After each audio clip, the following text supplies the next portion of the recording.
Je voudrais poser la première question au porte-parole du candidat Cabral Libye. Bonsoir et bienvenue. Bonsoir. Alors les usages républicains veulent qu'en démocratie, que les perdants appellent le vainqueur de l'élection pour le féliciter. Vous lui adressez une lettre de félicitations. Vous vous inscrivez dans cette démarche? Bien, nous affirmons que le candidat Cabral Libye ne s'inscrit pas dans cette démarche qui participe davantage de la théâtralisation du jeu politique. Il faut dire que ces élections ont été davantage marquées par des fraudes massives qui ont été observées et aggravées par la collusion et la connivence pratiquement de l'ECAM et du Conseil constitutionnel dont vous avez pu apprécier les limites en ce qui concernait la connaissance du contentieux. Donc il va sans dire que fort de cela, il y a un vent de discrédit sur la victoire affirmée et supposée du président de la République avec ce score qui a de toutes pièces, comme on a pu le voir, été fabriqué au niveau des commissions départementales de l'ECAM.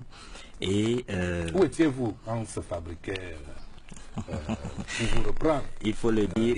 C'est procès-verbaux, alors que vous êtes supposé avoir des représentants dans toutes les commissions locales. Bien, alors, pour répondre à votre question, vous devez savoir qu'au niveau des commissions départementales, les représentants des partis politiques sont présents.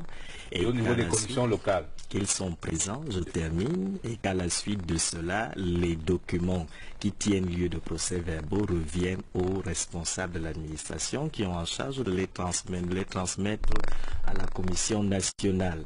Et à partir de là, le sort de ces documents ne dépend plus des candidats, encore moins le contenu de ces documents. En tout cas, d'une manière ou d'une autre, nous avons pris acte de cela. Bien que contestant la légitimité de cette victoire, nous reconnaissons la légalité parce que nous restons républicains.